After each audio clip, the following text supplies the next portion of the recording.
Bonjour, je suis Caroline Fauché, je suis la directrice de la maison de retraite Oyana située à Bayonne. Bonjour, je suis Sandrine Cabanac, je suis le médecin coordonnateur de cette même EHPAD Oyana à Bayonne. Voilà, donc notre établissement accueille 64 résidents. Nous avons la spécificité d'accueillir essentiellement des résidents présentant des troubles cognitifs. Donc l'architecture a été pensée pour faire en sorte que la prise en charge de nos résidents soit optimum, avec 4 unités de vie, des espaces de déambulation adaptés. Ce projet est parti au départ d'un constat où effectivement nous avons trouvé que la prise en charge qui était offerte à nos résidents ne répondait pas totalement aux objectifs et aux attentes de ces derniers. Donc nous avons réfléchi en équipe quelle pourrait être la solution proposée. Effectivement, l'exploration des sens s'est révélée à nous et du coup l'action s'est mise en place progressivement par rapport à l'exploration des sens. C'est un projet qui évolue depuis 2012, qui a commencé en 2012 et qui ne cesse depuis de s'enrichir avec de nouveaux secteurs explorés.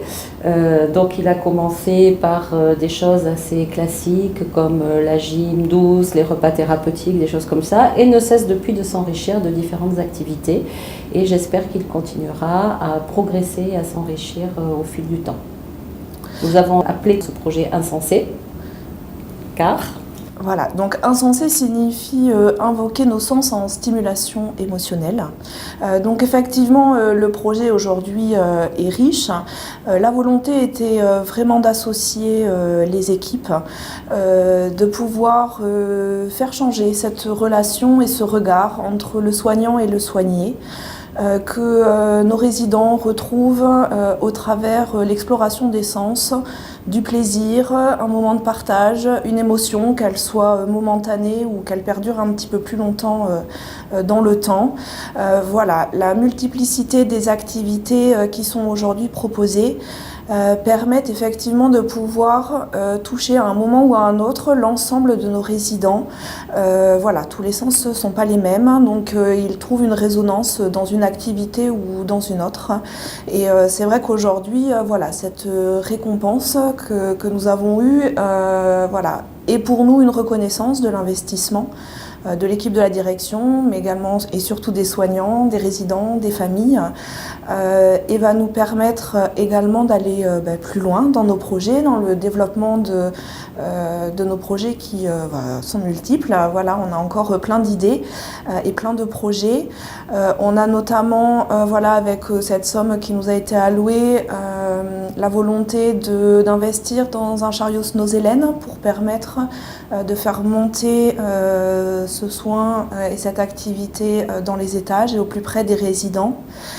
Nous avons également réfléchi, on souhaiterait investir dans des vélos.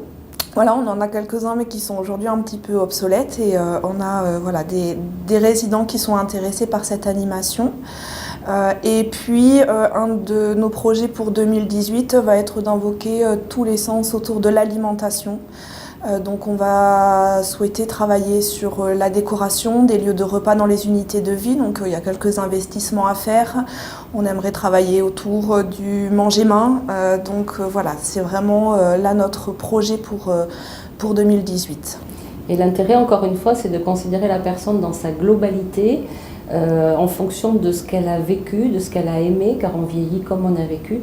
Et l'intérêt, c'est de tenir compte non seulement de ses habitudes de vie, mais de ses goûts et de ce qui fait sa structure, et de s'adresser à une vraie personne entière et debout, et non pas à un malade uniquement. L'autre intérêt, c'est quand on a un vrai projet d'établissement comme celui-là, c'est un grand investissement des équipes qui s'y retrouvent, puisqu'elles ne sont pas uniquement dans apporter quelque chose par le soin, mais aussi recevoir. Et ça rééquilibre complètement la relation de soins et ça permet d'améliorer énormément le bien-être de nos résidents, mais aussi le bien-être de nos personnels dans leur ensemble, ainsi que des familles.